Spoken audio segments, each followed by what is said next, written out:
টি-20 বিশ্বকাপ বাংলাদেশ থেকে সরে গেলে তার দায় বিরোধী দলকে নিতে হবে, এমনটাই জানিয়েছিলেন অর্থমন্ত্রী আবুল মাল আব্দুল মুহিত। বিজয় দিবস টি-20তে দর্শকদের অভূতপূর্ব সাড়ায় মুগ্ধ মন্ত্রী 2015 সালে বিভাগীয় স্টেডিয়ামের গ্যালারি দোতলা করার ঘোষণা দিয়েছেন। তবে সিলেটের ক্রিকেটারদের দাবি জাতীয় পর্যায়ের খেলার সঙ্গে জেলা লীগ নিয়মিত আয়োজন করার।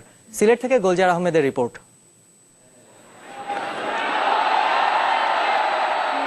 কে বলবে সিলেটে ক্রিকেট লীগ অনিয়মিত? জাতীয় দলে নেই বিভাগটির নিয়মিত প্রতিনিধিত্ব। দর্শকদের এমন বাঁধ ভাঙা উচ্ছ্বাস আর আনন্দ চলছেই। রাজনৈতিক অস্থিরতার নানা সমস্যাকে সঙ্গী করে এগিয়ে চলা জীবনে একটু হলেও আনন্দের জোয়ার বইয়ে দিয়েছে বিজয় দিবস টি-20। দর্শকদের এমন আনন্দ আয়োজনে খুশি হয়ে তাদের জন্য উপহার অর্থমন্ত্রী ও সিলেটের সন্তানের। দর্শক দেখা যাচ্ছে এত ভালো যে তাদের দেখে আমি ইতিমধ্যে সিদ্ধান্ত নিয়েছি 2015-এ এটা দ্বিতলা হবে। তবে আনন্দের সঙ্গে আক্ষেপও কম নয় রেজাউল করিমের। সিলেটের ক্রিকেটার হয়েও সিলেটের মাটিতে খেলতে পারছেন না। এবছরের লিগও অনিশ্চিত। সব জায়গায় লিগ হয়ে গেলেও সিলেটের প্রথম বিভাগ লিগের এখন দলবলের কোনো ডেট দেওয়া হয় নাই, আদৌ হবে কিনা কোনো নিশ্চয়তা নাই। এই জন্য ক্রিকেটাররা রেগুলার করে যাচ্ছে, কিন্তু আমাদের যে ক্রীড়া সংস্থার কর্মকর্তা আছেন ওনারা লিগের ব্যাপারে এখনো উদাসীন, ওদের কোনো সদিচ্ছা নাই।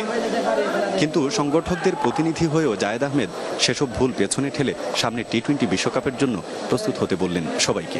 এই আয়োজন আমাদের জন্য অ্যাকচুয়ালি বিশ্বকাপের একটা অ্যাসিড টেস্ট।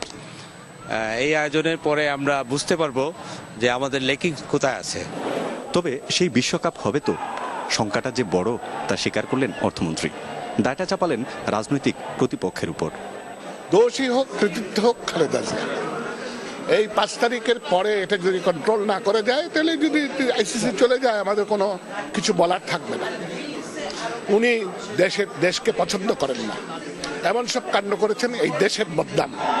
বিশ্বকাপ বা বড় কোনো সিরিজ টুর্নামেন্ট না হলে তা হবে পুরো বাংলাদেশের উপর আঘাত, যার একটি ক্ষুদ্র অংশ মাত্র সিলেটে।